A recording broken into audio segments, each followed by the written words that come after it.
Amazina yanjye nitwa Isimbi Gaëlle. Umunsi umwe mama umbyara yatashye mu gicuku ari kumwe n'umugabo ukuze cyane. Majije mama ntuyo ninde? Ati ndagira ngo utangire wishime guhera umwana wanjye kuko nakuboneye umugabo uzajya guha buri kimwe yifuza muri iyi si. Uyu mugabo ubona twatahanye ni umukire cyane kandi arifuza ko mwabana nk'umugore n'umugabo. Nahise nkubitwa n'inkuba kuko siniyumvishaga uburyo ki mama umbyara ari buri kuvuga aya magambo. Igihe nyiri kure mu bitekerezo, mama ategera uyu mugabo afite byose ushaka. Mwicarane mutangire mumenyane kuko kuva bazajya kwita umugore nawe umwita umugabo.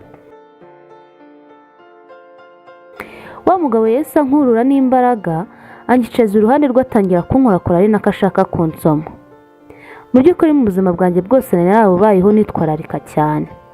Umujinya warafashe mpita mvugira hejuru mbwira mama nti, mama, ni gute ushobora kwemera ikigabo kingana gutya kunkorakora urebera? Mama ati yoroshye wa kana we, kandi ijya bubaha abakuruta. Ndavuze nti reka uwo mugabo akora ibyo ashaka, urabona numurakaza nzabona ibyo yanyemereye. Nahise mbaza mama nti, ni ibiki yakwemereye mama? Wangurishije? Mama ati ntabwo nakugurishije mwana wanjye, ariko uramutse wemereye umugabo ibyo ashaka wazabona akazi keza muri coffee shop ze nyinshi afite hano mu gihugu.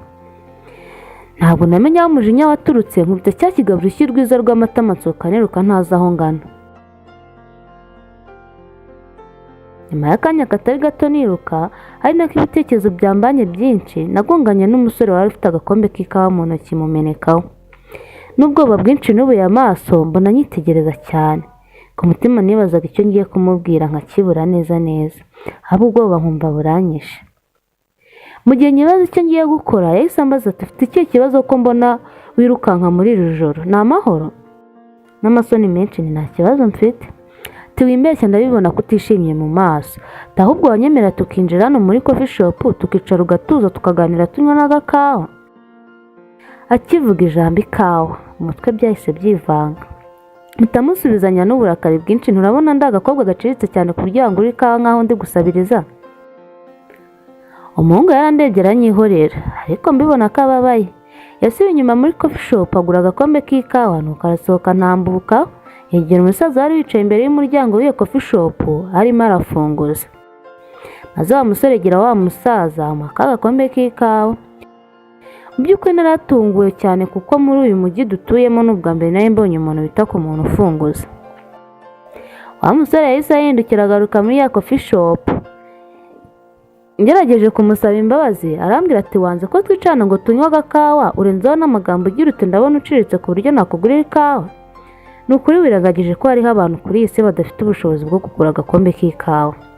Nanjye koko numvise nakoze amakosa maze musaba imbabazi nkomeje. Yaranyemereye noneho turaganira, ambwira ko ari umuntu ukunda gufasha abantu batishoboye mu buryo ashoboye.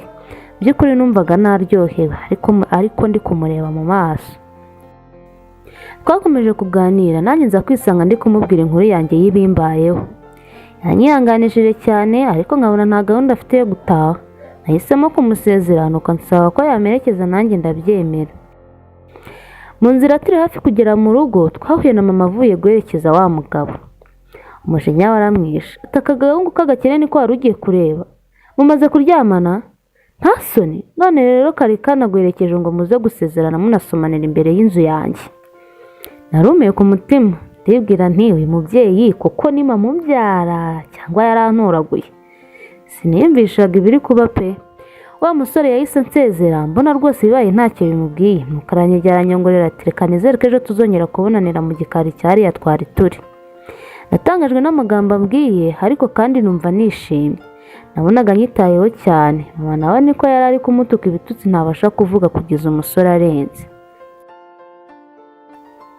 Singewe wabonye bucya, nuko negereza ko umugoroba ugera ngo njye kuri ya coffee shop kuko numvaga ariho hantu ashobora kuba asohokera ku masaha ya nyuma y'akazi. Umugoroba warageze, nanjye nshyiramo agakote ndihuta cyane ngo nagerayo ahavuye. Mageze nahise njya mu gikari cya coffee shop, nasanze umusore anegereje. Nimukubita amaso numvise ibineza neza muri njye, uko nifata. Maze ndamubaza ni mwiriwe? Mwiriwe neza mukobwa mwiza? Yego niriwe neza uretse ko tubivuga byinshi ahubwo nyemerera twinjire hano. Nuko afungura urugi rwo mu gikari rwa ya coffee shop. Ku mutima ndibaza nti ese kubera icyo afite imfunguzo z'aha hantu, ariko sinabitindaho. Twarinjiye duhingukira ahakorerwa imigati n'ibindi bijyanye n'amafarini bicuruzwa muri iyi coffee shop. Nuko arambwira ati ndifuza ko twamarana akanya turi kumwe nkagufasha kwibagirwa ibibazo umazemo iminsi. Niyo mpamvu nagusabye ko twahurira hano mu gikari kugira ngo nubinyemerera tumarane akanya turi gukora imigati.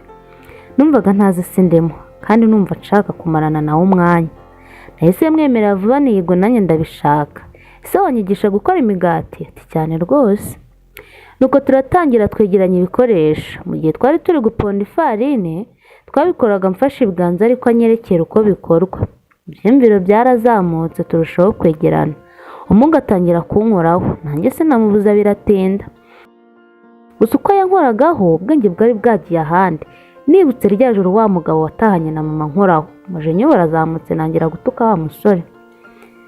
Ntiwanzanye hano kugira ngo mfatirane? Ati hoya, ndabarira nanjye sinzi bimbayeho, nukuri ntabwo ndi umusore wakora ibi bintu. Nahise mubwira nta bagabo mwese muri kimwe, ndagiye ntuzongeye gutekereza ko tuzongera kubonana. Nuko nsohoka nirukanga cyane kandi mbabaye. Nyuma y'iminsi 3 wa musore yatangiye kujya yohereza indabo mu rugo buri munsi. Indabo nziza zihumura neza. Nyuma y'icyumweru azohereza buri munsi natangiye kumukumbura. Nangira kwibaza uburyo nzongera guhura nawe, ariko nkabura aho nzabihera n'uburyo twatandukanye umunsi mperuka kumubona. Ku munsi wa 8 mu gitondo mama yabyutse yitegura, ambwira ko dufite umushyitsi ukomeye ariko ntiyambwira uwo ari we. Hashize akanya mama arambwira ati umushyitsi twari dutegereje arageze. Ngiye kumwakira. Mama agifungura umuryango yasanze kado imbere y'urugi, abarampamagaye ati ibi bintu biri hano ubu si ibyawe ra? Naje kureba ibyo ari byo nihuta cyane. Nyifungura ya kado nasanzemo umugati usa neza. Akandiko hejuru handitseho ngo umbabarire uko nitwaye kuri uriya munsi. Inyuma ku rwandiko handitseho ngo Jacques. Numvise nishimye kuko kugeza icyo gihe ntabwo nari nzi izina rye. Nahise niruka mu cyumba cyanjye mpita mpindura imyenda ngo njye kuri ya coffee shop mutegererezeyo, nubwo nari nzi ko ndi bumusangeyo. Nyifungura umuryango wo mu rugo nakubitanye na mama ari kumwe na cya kigabo. Mama arambwira ati nguyu umushyitsi twari dutegereje. Se kuhinduye imyenda rero wamenye ko ari we dutegereje? Mama ndamubwira ni hoya, njye mfite aho ngiye gumana n'umushyitsi wawe. Mama bararakaye arambwira ati ubushize ukuntu witwaye byandakaje cyane, niwongera ndagukubita kugeza uzemerera kumva ibyo ndi kukubwira. Ubwo kiyambitswe gutya akagiye kureba ka gasore k'amafuti kadafite amafaranga gasize umugabo nyamugabo waje kukirebera. Nta hantu ugiye uyu mugabo yaje hano ngo dutegure ubukwe bwawe nawe. Nahise nsuka amarira ambwira mama nti mama narakubashye kuva ndi umwana. Nirinze kujya mu ngeso mbi zose kugira ngo batazavuga ngo wandeze nabi. None ubwo ushaka gusenya ibyo naraniye kubera wowe? Mama ndagukunda ariko mbabarire sinemera gushyingiranwa n'uyu mugabo rwose. Nahise musunika nongera gusohoka nirukanka ngana kuri ya coffee shop. Uyu munsi ubwo numvaga ngiye butazagaruka iwacu. Ngeze kuri ya coffee shop nasanze hari abakiriya benshi bose bari gusavingwa na wa musore. Namubaza ni kuki uri gukora ibi? Anyihorera. Ndibwira ni we aracyandakariye. Mutima namangira inama yo kumusaba imbabazi ndamubwira nti mbabarira kuko itwaraho kuri ya wa munsi nagahinda nari mfite ku mutima. Nahubwo se nkufashe iki muri aka kanya? Arandeba nuko atera intambwe aranyigira arambwira ati mfata mu biganza. Ati nyemerera ugumane nanjye. Bitamubaza nshobora ko ngumana nawe kugeza iki kirori kirangiye. Arongera aranyitegereza ati hoya ndagusaba ko wagumana nanjye ubuzima bwanjye bwose. Numvise nishimye. Yongera kunyegera turasomana bwa mbere. Nguko uko nahuye n'urukundo rw'ubuzima bwanjye nyuma yo guhunga mu rugo kubera mama washakaga kungurisha ku mugabo w'umukire.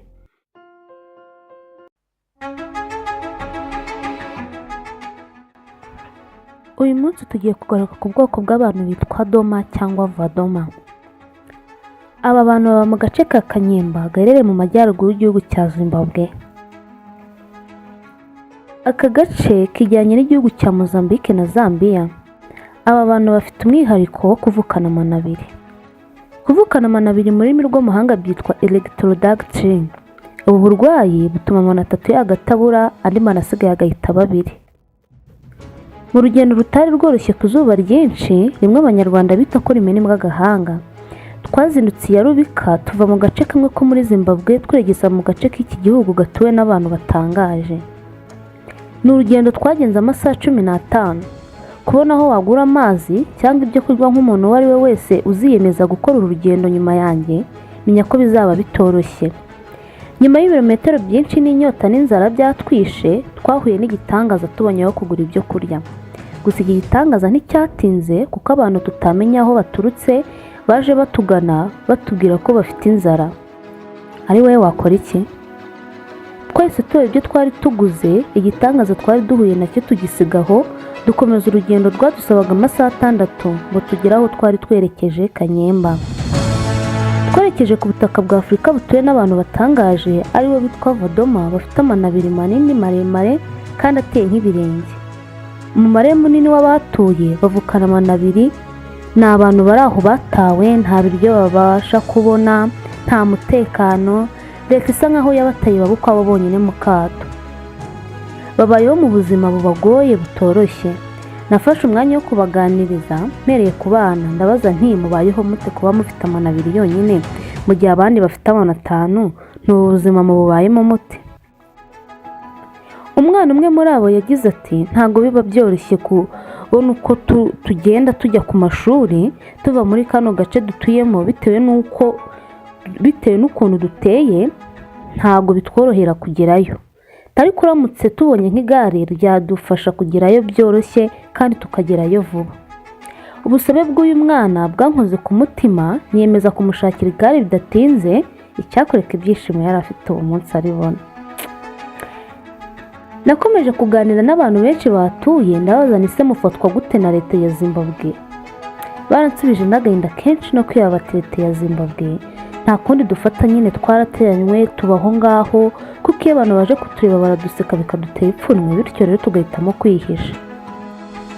Ikindi ntago bakunda abantu babakiniraho bababaza kuko bituma batuza cyane bagaceceka bakabura amagambo bavuga.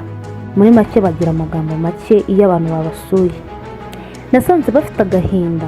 Ni abantu bateranywe ku rwego ruri hejuru ku buryo buri umwe wese abibona. Narakomeje ndababaza nti ibi bintu uko bivugwa ko byaba biterwa n'amarozi cyangwa indi mico mibi y'uburaguzi mwaba mwaragiyemo? Umusaza aransubiza ati oya, nta bupfumu n'uburozi tugira, ahubwo dutekereza ko ahari ariko Imana yashatse kuturema dufite amano 2 gusa. Ino nkuru y'Abavodoma ni inkuru ibabaje cyane kuko bahura n'ivangura rihoraho, nta mutekano, ubushomeri buba bubamereye nabi, kubona ibyo kurya birabagora kuko umurimo bagira n'umwe wonyine ari wo w'ubuhigi. Kuvukana amano 2 ni uburwayi bwitwa Ectrodactyly bakunze kwita ibirenge bibiri. Iyi ndwara rero bavuga ko uyirwaye igihe ufite amano 2, 3 yo hagati aba yaravuyemo, bakavuga ko usigaranye 2. Ikindi bamenya kuri iyi ndwara ni uko ifata umwana umwe mu bana 4 bavukana. Kuri ubu bwoko rero bw'Abavodoma bagira isoni. Iyo bari kuganira birinda kukureba mu maso, ahubwo bagahanga amaso hasi.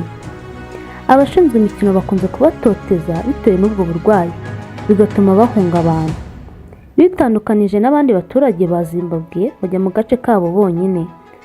Bagirana umubano hagati yabo, barakundana cyane kuko ntibashobora gushyingirwana n'abantu bo hanze, ndavuga ayandi moko afite amano 3 cyangwa amano 5. Bashyingirwa nabo ubwabo bonyine. Ku isi hariho abandi bantu bafite imiterere itangaje, bamwe babayeho bihisha ngo batabaseka, abandi batagaragara kubera imiterere yaho batuye. Nyamara hari abahawe ibihembo bikomeye ku isi kubera imiterere y'ingingo zabo, abandi bafashwa kuvuzwa. Uyu munsi muzana indi nkuru idasanzwe y'abantu badasanzwe bazwi nk'abadinka.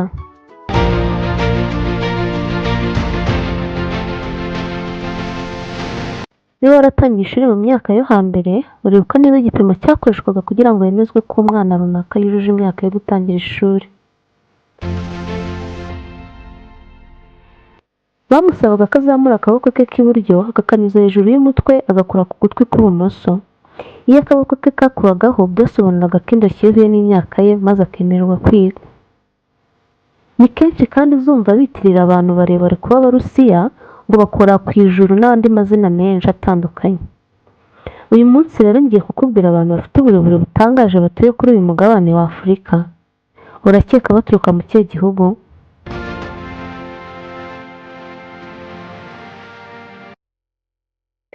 Abo nta bandi ni Abadinka. Abo bakaba baherereye mu gihugu cya Sudani y'Epfo hafi n'umugezi wa Nili, umugezi witiriwe amazi yacurujwe cyane mu macupa hano mu Rwanda, amazi ya Nili.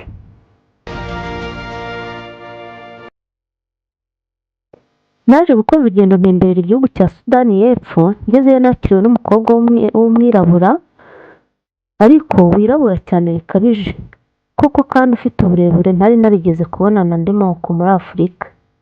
Yatangiye anganiriza ariko abona nunuye cyane, nuko aranyitegereza arambwira ati ko mbona watangaye cyane, ni ubwa mbere ugeze muri iki gihugu? Nanjye nti yego. Nuko dutangira kuganira, yarambwiye ati kigera muri iki gihugu ubona abantu barebare cyane benshi bareshya kandi birabura cyane. Naramubajije nti ese kuba ureshya utya uri umukobwa ntibikubangamira?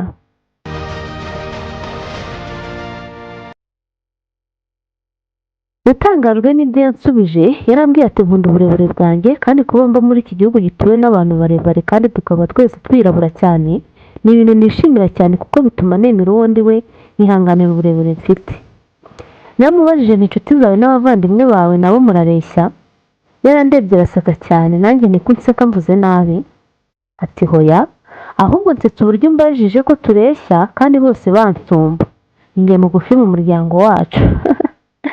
Mu by'ukuri naratangaye cyane, ngira amatsiko menshi yo kubona abavandimwe be kuko uyu mukobwa wavugaga ko ari we mugufi wabo yaransumbaga cyane, kandi nabonaga ndi nk'akana imbere ye kandi murusha imyaka, ariko mu burebure yaransumbaga cyane wagira ngo nari mpagaze munsi y'igiti.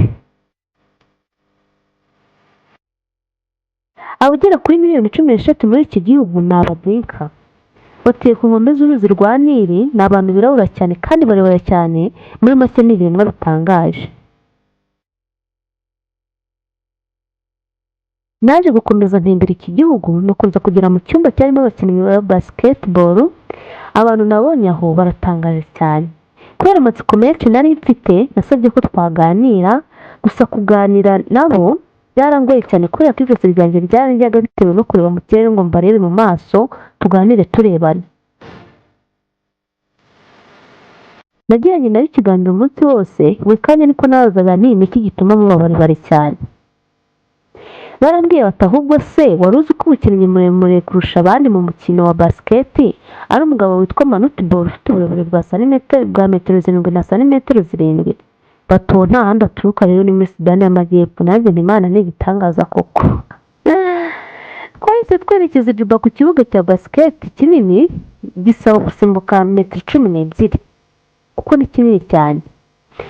Nakomeje kwibaza ni kubera iki aba bantu ari barebare cyane, ariko naje gusobanukirwa ko hari inyigisho ivuga ko mu karere k'ubushyuhe inyamaswa ziba zifite amaguru maremare kugira ngo zemererwe no kwiyakuya, kandi kubera ko abantu nabo bihuje n'ikirere cyaho, ibyo nibyo Dinkazi yakoze kugira ngo ibe ubwoko bw'abantu burebure kurusha ubundi bwose bwabayeho kuri uyu mubumbe. Niba usanga ubu bwoko ku manywa ntabwo burya, ahubwo mu ijoro nibwo bukora ibirori bugasabana, bakaganira n'abandi, bakabona uko bahurira hamwe imirimo yabo bayishoje. Rero ndiyo muri iryo joro habaye ibirori, batsa umuriro, botsa inyama, amafi, imbuto turarya, dore ko nta kibuze muri iki gihugu. Ikindi wamenya rero kuri ubu bwoko, ntiburya inyama z'inka nyinshi kuko bafata ko inka zifite agaciro kenshi kurusha amafaranga. Umugabo umwe witwa Bacari yambwiye ko ushatse umugore ugomba guha inka 300 ku muryango w'uwo mugore ushatse. Ugomba guha inka 300 kwa nyoko bukwe no kwa so bukwe. Abadinka ni abantu bakundana, banyakiriye neza, ye baracimira cyane, banyereka ko banyishimiye, bambwira ko nabo bifuza kumera nkanjye bakaba umunyamakuru. Abantu b'Abadinka ubusanzwe barya indyo ikungahaye ku masaka, ingano, amata, ibyo rero bigatanga intungamubiri za ngombwa kugira ngo bakure neza. Imibereho yabo ni ukuragira inka n'imyitozo ngororamubiri myinshi, benshi bemeza ko ishobora kubigira ingaruka n'imikurire y'imitsi yabo neza, igatuma imitsi yabo igororoka.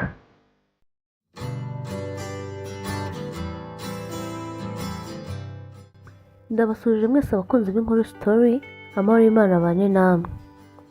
Tubashimiye ko mukomeje kutugaragariza urukundo, mureba ibiganiro byacu, mukora like, mukabisangiza n'abandi.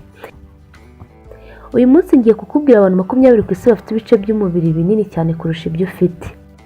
Uratangaye? Ubundi wowe igice kinini ku mubiri wawe ni ikihe?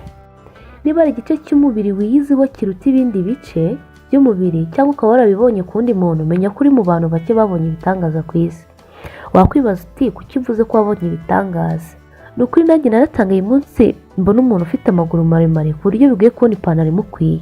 Byarantangaje cyane. Ikindi ntabwo nari nzi ko hariho umuntu ushobora kureka inzara ze zigakura nk'imizi y'ibiti. Uyu we yankujeho. Reka kubicisha amatsiko mbibwirira ibi bitangaza by'abantu tubanye nabo kuri iyi si kandi bakabihemberwa.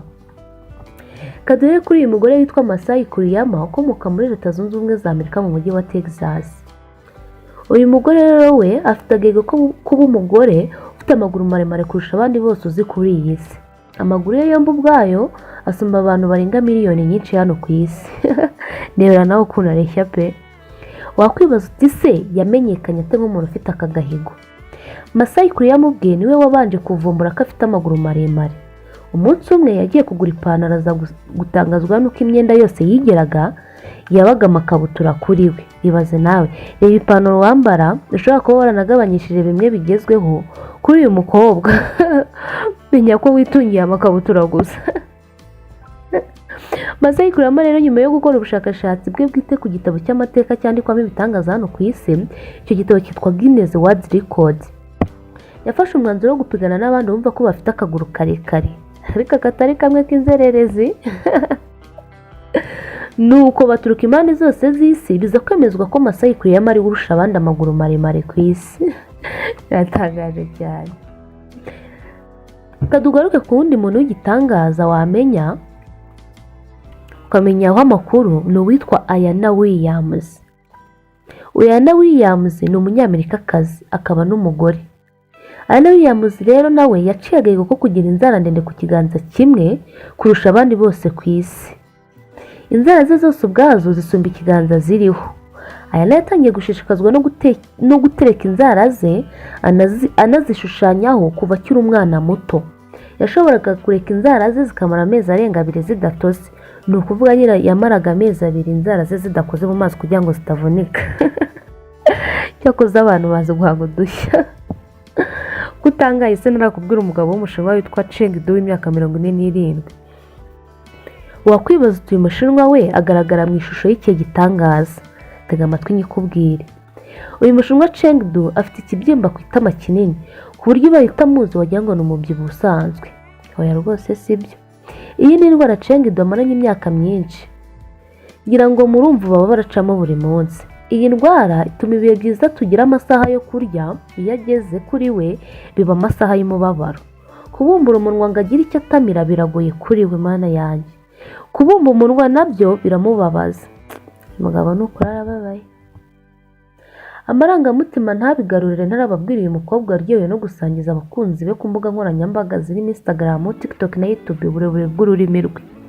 Uyu mukobwa afite ururimi rurerure cyane. Ibaze nawe umuntu usohora ururimi mu kanwa ke akarukuza ku zuru. Wabishobora se? Gerageza gukoza ururimi rwawe ku zuru ubundi ujye muri comment umbwire. Mu gihe mukigerageza gukoza ururimi ku zuru, reka mbibwira iki gitangaza cy'umugabo witwa Chris Wharton. Uyu mugabo we amaze imyaka 20 ataka inzara. Igize icyo gitangaza afite, ahubwo igitangaza afite nuko iminwa yari miremire cyane. Ngo ndabona afite iminwa ararengana kabisa.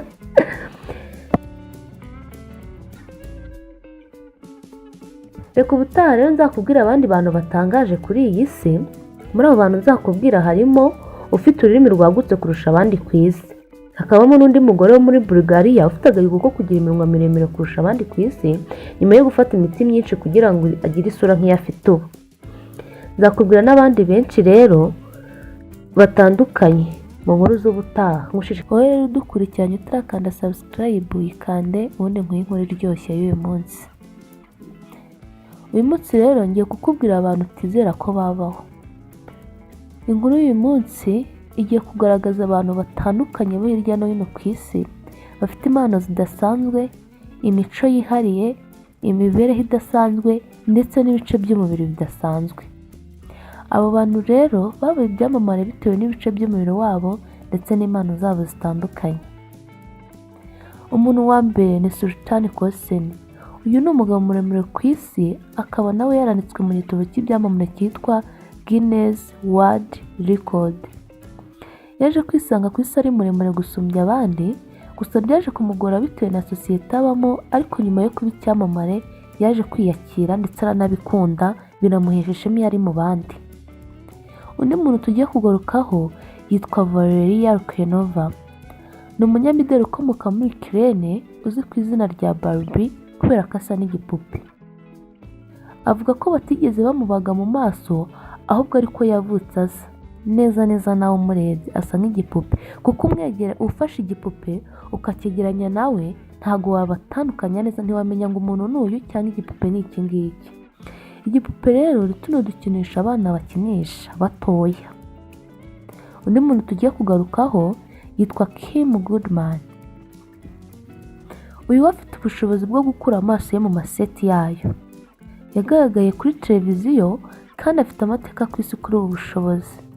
Uno musore yagiye atwara ibikombe byinshi by'umuntu ufite amaso manini, gusa si uko afite amaso manini, ahubwo nuko ayakura mu mubiri yose akayazana inyuma. Undi muntu tugiye kugarukaho yitwa Mandy Sellers. Uyu Mandy rero afite indwara idasanzwe itera amaguru gukura ku bunini bukabije. Mu mwaka wa 2010 yagombaga gucibwa ukuguru kw'ibumoso. Gusa uyu muntu yavutse nk'abandi, ariko aza kugira ubwo burwayi bw'amaguru bituma aza mu bantu bafite amaguru manini ku isi. Rero muri iyi nkuru twaje kubakorera ikigereranyo cy'abantu 20 ku isi bafite impano zidasanzwe, imico yihariye, imibereho idasanzwe ndetse n'ibice by'umubiri bidasanzwe. Tugiye kubatoneka ku murongo. Umuntu wa mbere ni Sultan Kosen. Uyu ni umugabo muremure ku isi wanditswe mu gitabo cy'abantu bafite imiterere idasanzwe cyitwa Guinness World Record. Afite uburebure bwa feet 8 na inch 3. Uyu twari twamuvuzeho hejuru. Umuntu wa kabiri ni Lizzie Vlaske. Yavutse afite indwara yitwa progeria ituma abantu basaza vuba. Nubwo yatotejwe kubera isura ye, yaje kuba umuvugizi w'ababana n'ubumuga, akabunganira, akabafasha mu buryo bwose ashoboye. Icyo menya kuri iyi ndwara ni uko umwana yivukana, ariko ibimenyetso bikagaragara hagati y'umwaka umwe n'imyaka 2. Umuntu wa gatatu ni Mandy Sellers. Afite indwara idasanzwe itera amaguru gukura ku bunini bukabije. Mu mwaka wa 2010 yagombaga gucibwa ukuguru kw'ibumoso. Uyu nawe twe twamuvuzeho birambuye hejuru. Umuntu wa kane ni Gary Turner. Afite indwara genetike yitwa syndrome ya Ehlers-Danlos. Iyi ndwara rero imwemerera kurambura uruhu kugeza igihe kirekire. Akaba afite amateka y'uruhu rworoshye cyane ku isi. Iyi ndwara rero ituma umuntu agira imitsi yoroshye. Abantu barwaye indwara ya Danlos akenshi baba bafite amagufwa yoroha cyane kandi bafite uruhu rurerure kandi rugufi. Ibyo bishobora kukubera ikibazo mu gihe ufite igikomere gisaba gusigwaho imiti, kubera ko akenshi uruhu rwawe rudakomeye bihagije ku buryo rwabasha gufata umuti. Ruba rworohereye ku buryo ushyizeho umuti cyangwa ugasigaho umuti ntabwo ufata, ahubwo uhita ugwa hasi bitewe n'uko rufite paseri ntoya. Umuntu wa gatanu ni Jyoti Ange. Uyu akaba yaraciye agahigo ko kuba mugufi ku isi. Rero ni umugore muto ku isi, akaba ahagaze feet 2 na inch 7, mu gihe umuremure ku isi ahagaze feet 8 na inch. Twari twabivuzeho, nusubireje mu kiganiro muraza kubibona. Ni umukinnyi wa filime rero wagaragaye mu nkuru ziteye ubwoba z'Abanyamerika. Umuntu wa gatandatu ni Kim Goodman. Ashobora gukura amaso ye mu maseti yayo. Yagaragaye kuri televiziyo kandi afite amateka ku isi kuri ubu bushobozi. Uyu nawe twe twamuvuzeho hejuru birambuye. Umuntu wa karindwi ni Valeria Lukyanova. Ni umunyamideli ukomoka muri Ukraine uzwi ku izina rya Barbie kubera ko asa n'igipupe. Avuga ko batigeze bamubaga mu maso, ahubwo ariko yavutse asa. Umuntu wa 8 ni Iona. Arena rero azwi nk'umugabo w'amagneti kuko ashobora gukurura ibintu by'ibyuma ku mubiri. Uyu mugabo rero ibintu by'ibyuma iyo biri kure ye ashobora kubikuruza umubiri we atabikozeho. Ikindi iyo ufashe ikintu cy'icyuma ukakimwomekaho ashobora kukigendana umunsi wose kitaragwa hasi. Umuntu wa 9 rero ni Morris. Morris rero afite uburwayi budasanzwe bwitwa aquagenic urticaria butera allergy ku mazi ndetse n'ibyuya bye bwite bimutera ikibazo. Umuntu wa 10 ni Ntama. Uyu Ntama rero yavutse afite uburwayi bwitwa syndrome de Leak. Iyi ndwara ikaba imubuza gusinzira, gusa yaje kubagwa kugira ngo bamufashe gusinzira nyuma y'ubuzima burebure yarabayeho adasinzira. Umuntu wa 11 ni Avalos. Avuga ko amaze imyaka igera kuri 40 adashobora gusinzira, ntabwo abona ibitotsi nyine. Mu gihe twebwe turyama tuvuga ngo ijoro rigeze tugiye kuryama, wiwe activity ze zirakomeza bitewe n'uko nta bitotsi aba afite, cyangwa akicara akaruhuka bisanzwe ariko ntajya asinzira. Umuntu wa 12 ni Tom Stanford. Afite indwara idasanzwe yitwa syndrome ya MDP. Iyi MDP rero imubuza kwegeranya amavuta yo mu mubiri. Iyi ndwara kandi imutera kugira ibinure byinshi mu maraso na diyabete. Iyi MDP rero ni indwara y'imiyoborere idakunze kubaho cyane, ituma udutsi tw'ibinure tudateranamo imbere mu ruhu. Umuntu wa 13 ni Yes Fadalado. Yiswe werewolf kubera umusatsi ukabije utwikira umubiri we. Afite indwara yitwa hypothalamus. Iyi ndwara rero ni indwara y'umusatsi mwinshi ituma umusatsi uba mwinshi cyane ku mubiri. Iyi ndwara umuntu ashobora kuvuka ayifite cyangwa ikamufata amaze gukura. Hari igiza ku mubiri wose cyangwa igafata agace kamwe k'umubiri. Umuntu wa 14 ni Chen Twanchi. Yavutse afite uburwayi butuma amavi ye yunama inyuma. Yabazwe inshuro nyinshi kugira ngo iki kibazo gikosorwe ariko biranga. Umuntu wa 15 ni Abdul Banda. Azwi nk'umuntu w'igiti. Kubera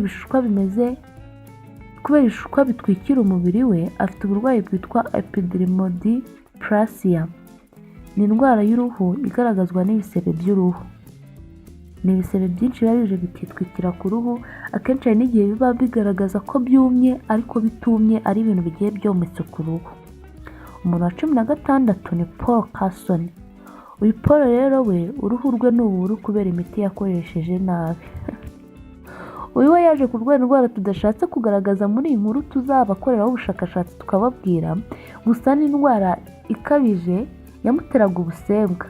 None aza kujya kwivuza baza kumuha imiti bitewe n'uburwayi cyangwa ububabare yari afite, yaje kuyinywa nabi.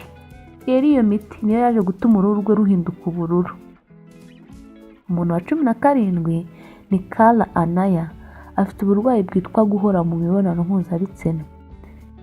Ubu burwayi rero butuma akunda guhora yumva ashaka kuba ari gukora ikiriya gikorwa cy'imibonano mpuzabitsina. Iyi miterere imutera kumva ahora ashaka imibonano mpuzabitsina muri make. Umuntu wa 18 rero ni abantu babiri. Ni umuntu wa 18 ubwo n'uwa 19, gusa kuko ari impanga zifatanye twababazemo umuntu umwe. Aba rero bitwa Abby na Brittany Henson. Ni impanga zifatanye zisangiye umubiri umwe. Bafite uruti rw'umugongo rumwe, ibice bibiri by'ibihaha n'imitima ibiri.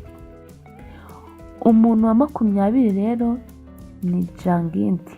Ashobora kwihanganira amashanyarazi agera kuri wati 1000. Uyu rero akoresha ubushobozi bwe mu gukemura ibibazo by'amashanyarazi mu mujyi we ubwo naho atuye. Umuntu wa nyuma ni Camus.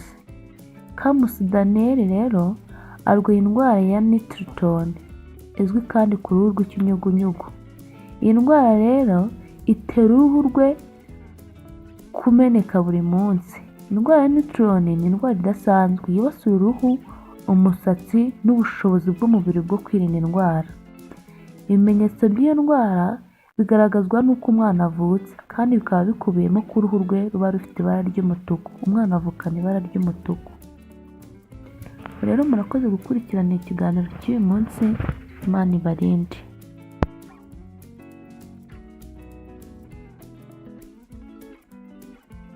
kaje gukomeza gukurikirana ibiganiro byacu, usangize n'izindi nshuti zawe. Cawu cawu, Imana ibarinde.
Murakoze gukurikirana ibiganiro byacu, mukore subscribe, share na comment. Niba hari inkuru mushaka ko tubakorera, mutwandikire muri comment. Ciao ciao.